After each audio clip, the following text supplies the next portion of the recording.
Good morning, good afternoon, and good evening mga boss and idol.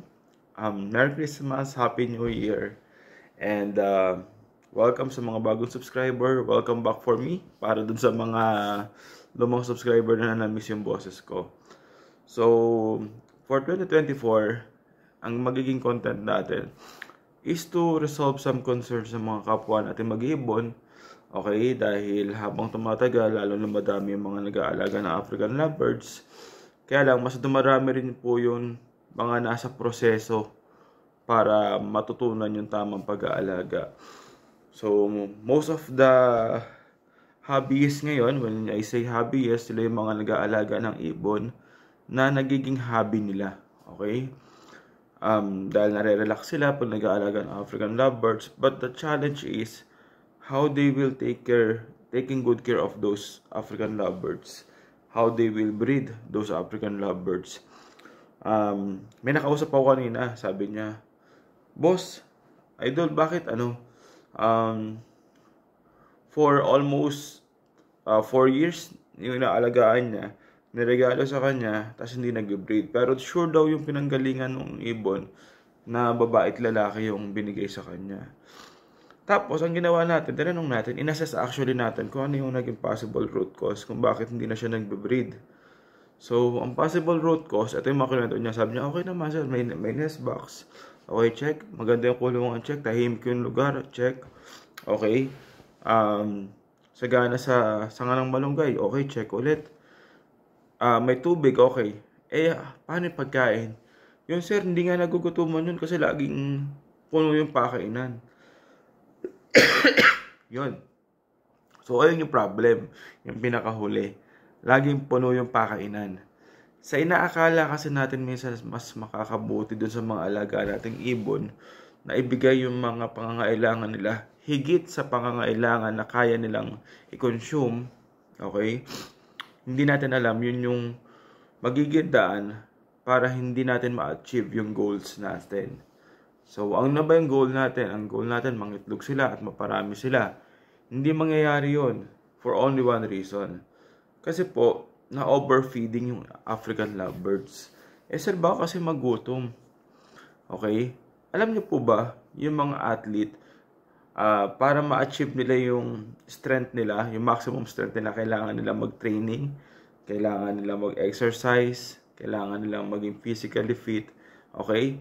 Para ma-achieve nila yung goal nila. Ganun din naman po sa pag-aalaga ng ibon.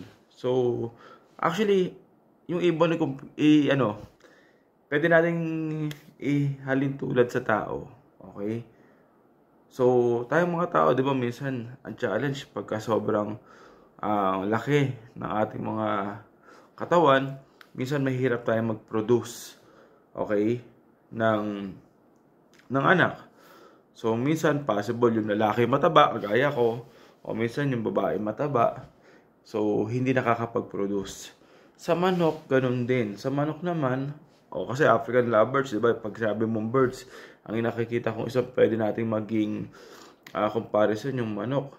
Yung manok kasi pagka yung sobrang dilaw ng puwet, may tinatawag na sapola. Sir, possible din po ba sa ibon yun? Yes, possible po yun.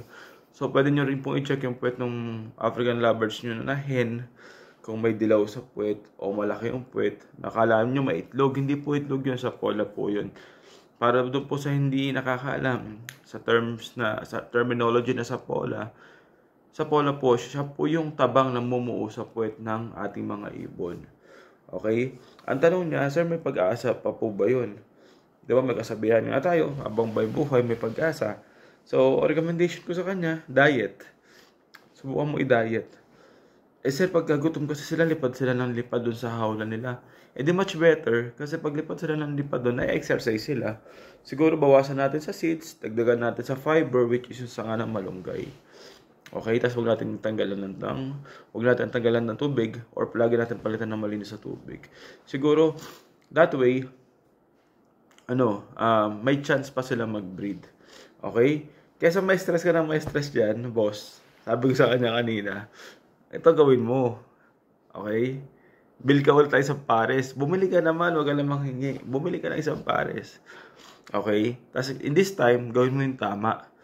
Ano yung tama? mong pakainin na sobrang dami. Yung 1 scoop lang ng panggatas o 1 spoon lang 1 spoon lang na ng excuse me po ng kutsara. Okay na yun.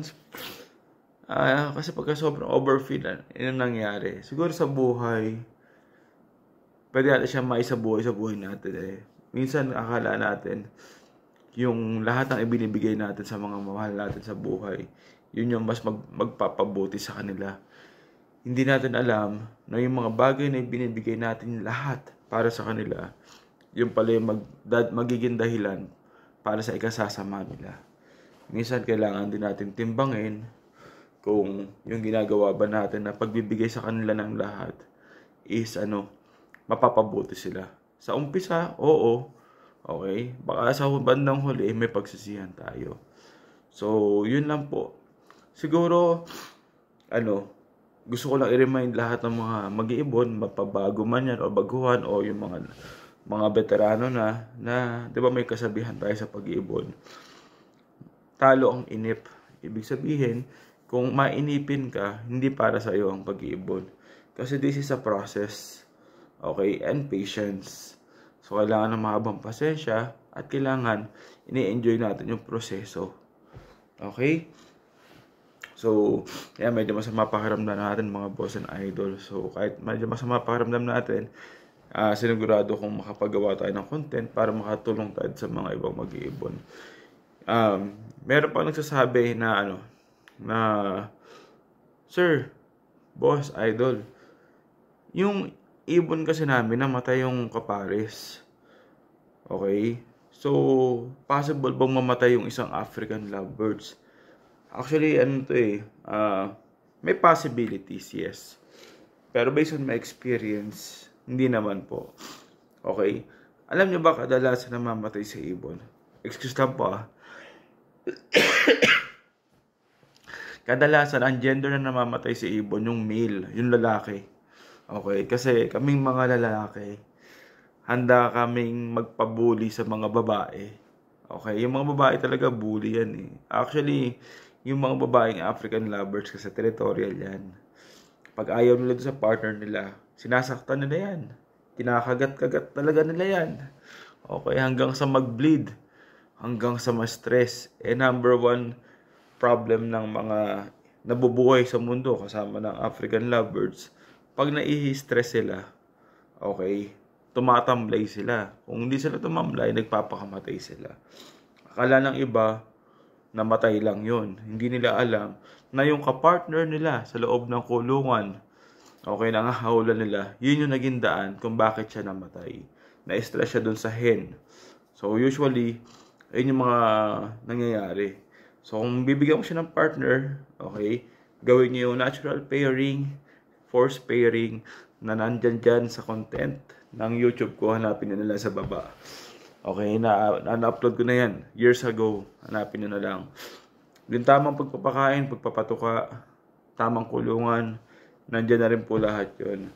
So, ito is recap lang po. At kung may mga tanong kayo, boss and idol, drop nyo lang po dyan sa comments box, and then ang gagawin natin, possible discuss natin sa mga future vlog natin. Shout out po pala sa aking pamilya, sa aking asawa na si Emmy, kay Carmiel, sa mga kapatid ko, kay James, kay Bunso, and sa mga subscribers natin. Okay? Lolo Pogi, Christopher C. Okay?